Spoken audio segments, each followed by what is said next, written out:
I'm live. Good morning. It is Friday and it is the 24th of March 2023. Sitting here with my cat.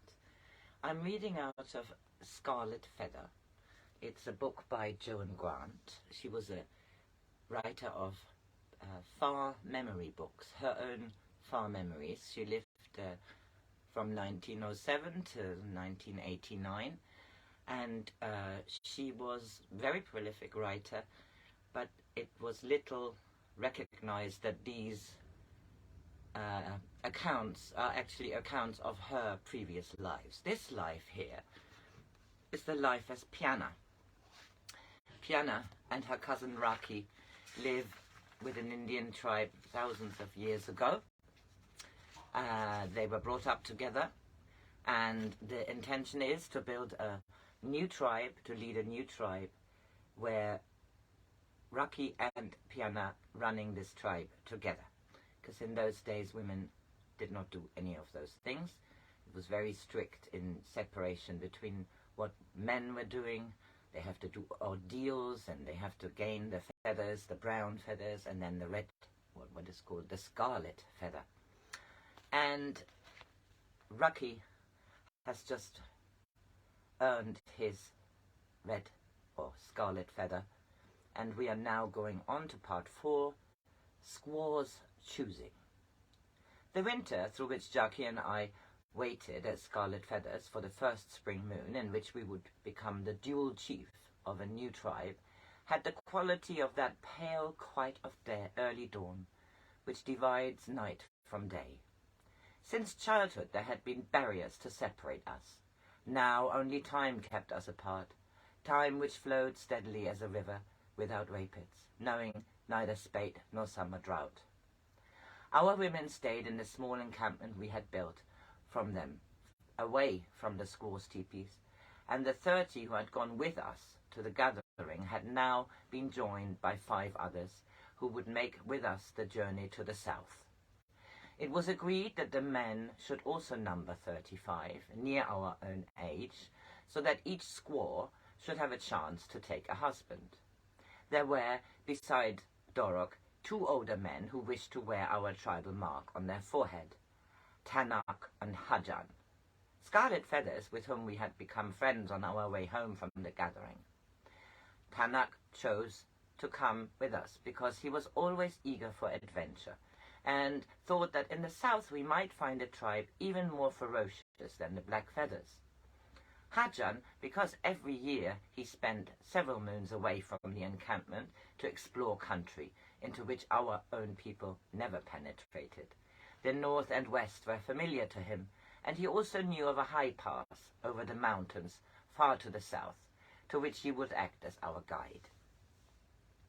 We hoped that as many girls as possible would find husbands before we made the journey, but neither Raki nor I had expected that all 35 would be chosen by braves, who were eager to fulfill the conditions of marriage under our laws. Perhaps it was not only the squaws, but also the call of far horizons that made them so eager to be accepted. No longer could young men wrestle with each other to see who should have the first choice of squaws. Now they must play the same part as the males of the forest, using their feathers, their songs, their prowess to beguile the female, as though they were turkey cocks or stags instead of redskins who used to be so proud of being aloof. Gorky's choice surprised me. It was a girl called Chika, whom 4 years ago I had seen Gralok, a stag. "You must not quarrel with her, Gorky," I said, "or she will take your hunting knife to spill your bowls while you sleep. Is she still so greedy for the smell of warm blood?" "No, Piyanah," said Gorky gravely. "I have made her forget her father, or at least the memory is fading, though it has been slow as taking a blood stain out of white leather." "Her father? But surely she never knew his name?" "It does not need a name to make a totem of hatred. He must have been very cruel when he took Cheka's mother into the woods, for it left the woman crazed with hatred. Cheka only joined it at first because she wanted to learn how to use a bow, as to revenge herself on men. It was not deer she garroted, but the man who was her father. Not fish whose bellies she slit open, but the belly of the nameless man who had driven her mother mad. She hated Raki as she hated all men? No, because she knew him as the not man. You were, and were you not a not man also, Gorky? How did you make her long to put her arms around your neck instead of her hands to your throat? We were sitting on a fallen tree by a frozen stream, and until I became interested, I had been drawing pictures in the snow with the end of my bow. Now I paused and looked at him. Tell me, Gorky, does she think of you as a not man too? To avoid looking at me, he pretended to be absorbed in taking a thorn out of his foot. Would you be shy, Gorky, if you had tamed a mountain lion? Yes. If it followed me only when I was running away. I expect it sounds very funny, Piyanah, so laugh if you want to. But I tell you the truth, even if it makes you want to laugh. I don't know why I chose Chica.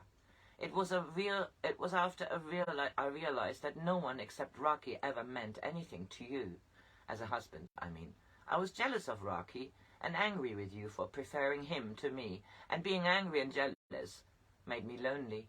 And Chica was lonely too, for the other girls didn't like her, because perhaps they thought she was savage, or else they recognized she was more beautiful than any of them. I did everything I could to make Chica admire me. If I thought she was watching, I would do the most dangerous thing, a dive the others said was impossible, or a rock climb that made me sweat with fright. I wore new tunics and put bear's grease on my hair. I made a canoe for her, but she remained indifferent. Then I fell out of a tree, of all the stupid, ridiculous things to do, and hit my head on a stone. It was noon when I fell and nearly sunset when I woke up, and I thought I must have died and gone to the hunting grounds. My head was on Chica's lap, and she was kissing me and crying because she thought I was dead. He sighed. Women are difficult to understand, Piyanah, even when you love them. It was after she loved me that she told me about hating her father. Now she can't even see someone else clean a dead animal without feeling sick, much less to do it herself. I wasn't sure what to say about Chica, so I said, I'm glad Rokina has chosen Tikini. Yes, I always thought she would after he stopped her being ashamed of the scar on her leg. They are much like each other, Rokina and Tekeni, kind and loyal and not very clever. We sat in companionable silence for a while, and then Gorky said suddenly, There's a question I wanted to ask you for a long time, and it's one you don't want to answer. Well, if you don't, just forget I ever asked it. Of course, Raki. Do you and Raki know exactly what men and women do when they go into the woods? I mean, have you done it yourselves, not just been told about it? Yes, Gorky, we have. He gave a long sigh of relief. After the black feathers? I nodded, and he went on. Tekini and I thought you had, but though we didn't know much about it then. At the gathering, some of the warriors from other tribes talked about women. Usually it was after the feast when they were drunk. They boasted a lot, but they didn't say anything practical. Chica says she wouldn't be frightened of me, but I keep on remembering the man who drove her mother mad. I'd kill myself if Chica went even a little mad because of something I did. Is it dreadful for squaws, Piyanah? It's lovely for squaws if both people love each other. You have only to watch deer or chipmunks or even gophers to see them enjoy the magic. It only becomes a squalid and dreadful thing when it gets snared in the cruel briars of taboos. He looked so solemn that I tried to make him laugh. Lying down is very pleasant when you do it on moss or beaver pelt, but horrid if you do it on a thorn bush. Chica's mother got thorns, but Chica won't.